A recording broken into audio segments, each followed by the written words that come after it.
Hey everyone, the following video is coming from a book that I'm writing. I really hope you enjoy it.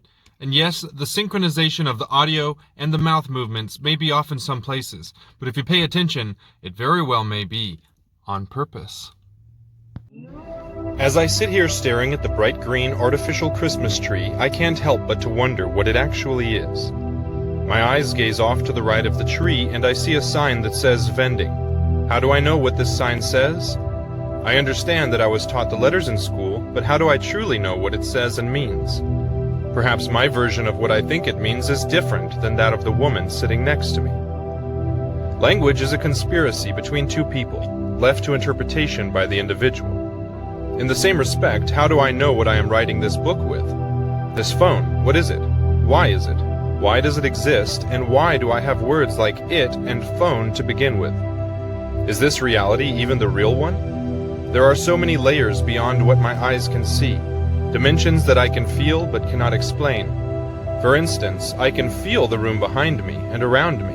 My mind can wander and walk around while I am focused on what is in front of me. Quite often I will have two or more, let's call them energy versions of me, walking around the room while I am speaking to someone. Often I have been described as aloof or not paying proper attention to someone. On the contrary, I am paying perfect attention to both the conversation and the adventure.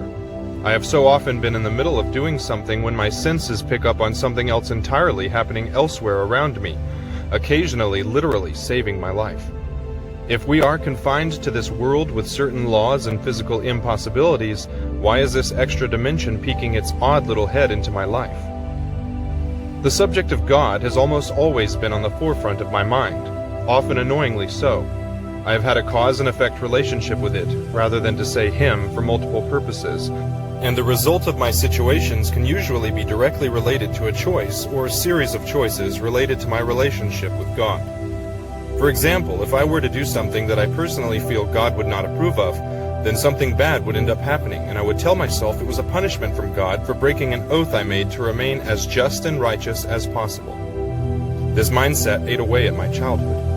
I did not believe in looking at someone with lust in my heart out of fear of committing adultery with them, as Yeshua had stated in the New Testament of the Christian Bible. I was quite strict on myself, and as often as I succeeded, I had failed tenfold. I was taking every word of the Bible with strict, literal, legalistic attitude, and I could not forgive myself for my transgressions.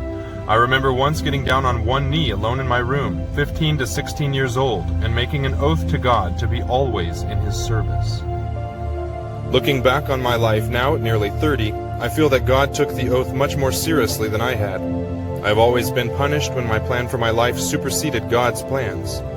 When I pushed in a different direction, I always ended up destroyed and starting from scratch again, with yet another chance to do it God's way. On the subject of God, I've had some complications in my life. I used to speak to the Almighty as if it were a single living being somewhere far away that could hear all of my thoughts and prayers. But many discoveries have been made within me lately. First of all, the original book of Genesis makes a statement in the plural. Let us make man in our image. Our image? It's also written in the feminine, which is consistent with the creative energies of God. This statement also reminds me that the Yeshua I know is present here from the very beginning. Not the person per se, but the consciousness certainly was and is eternal. When I discovered this, I began to ponder upon the gender of God. I thought to myself that gender is only necessary for reproduction. What need did the Almighty have to reproduce in the sexual sense of the word? So then why would God require a gender? We are created with two versions of what we now call our genders. We have our physical body parts, male and female, and we have our energies, masculine and feminine. Yeshua speaks on this in the words of the Gospel of Timothy, stating that when the male and the female, the masculine and the feminine become one, there you will find God, or the complete man.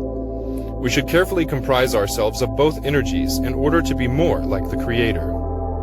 There are times, even now as I'm reading this, that I feel odd vibrations from within me. They are entirely pleasant and welcome, but unexplainable other than that they are the energies of the Source moving about within me. Is this God?